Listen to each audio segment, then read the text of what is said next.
अजय आलोक जी, आपने स्टेट की लीडरशिप ही नहीं डेवलप की। रमन सिंह जी कमजोर हो गए, मैं मानता हूं राजनीतिक कमजोरी आ गई, और इससे आप नकार नहीं सकते अजय आलोक जी।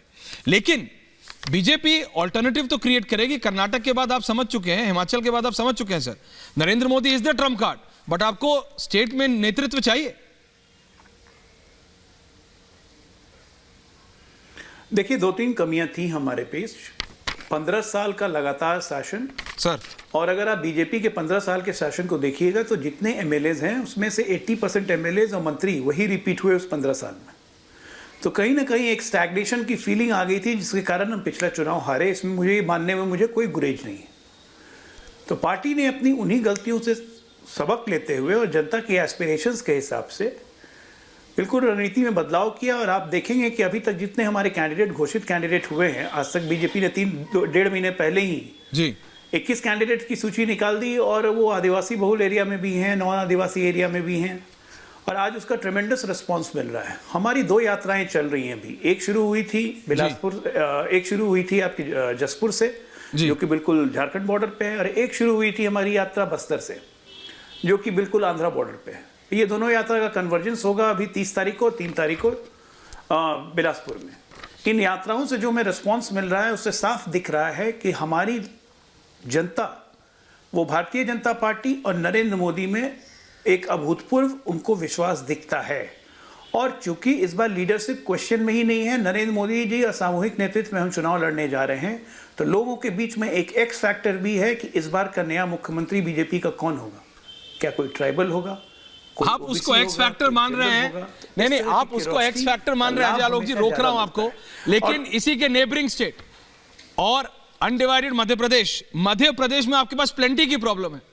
मध्य प्रदेश में आपके पास प्लेंटी की प्रॉब्लम है। आपने 7 सांसद उतार दिए हैं। विनोद अग्निहोत्री जी, मैं चाहता हूं जरा मध्य प्रदेश पे मैं आपका कमेंट चाहता हूं। अजय जी वापस आ रहा हूं, रामकृपाल जी आ रहा हूं। मध्य प्रदेश में प्लेंटी की प्रॉब्लम है बीजेपी के पास। कमलनाथ अभी, मैं ये मानता हूं जितने स्ट्रॉन्ग जुलाई में थे उससे थोड़े कम उसमें कमजोरी आई। मैं ये मानता हूं अभी तक का जो पीक कांग्रेस का कमलनाथ का है वो जुलाई के टाइम पे आया था, जब उनका इंटरनल सर्वे उनको 134 138 के बीच में दे रहा था। ये मेरे सूत्र। लेकिन अभी बीजेपी ने प्लेंटी कर दिया।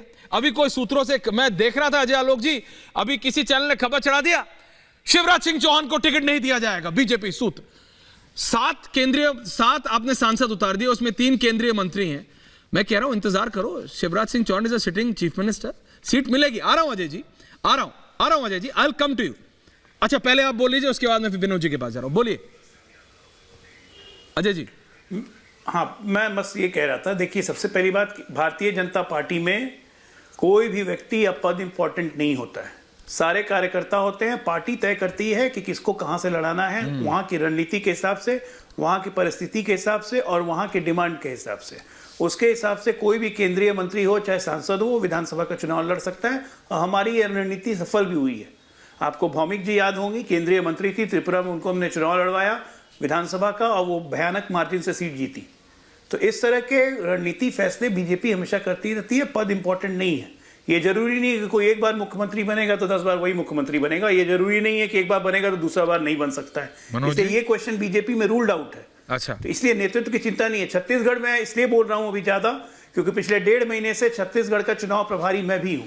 2 बार मैं छत्तीसगढ़ घूम के आ चुका हूं। एक जनता का माहौल और एक आकलन करने की अपने हिसाब से जो मैंने क्षमता की है कि आज जो हमने कैंडिडेट्स डिक्लेयर किए हैं, उसमें से आज की तारीख में हमारे 80 to 90% कैंडिडेट्स को अभूतपूर्व समर्थन मिल रहा है।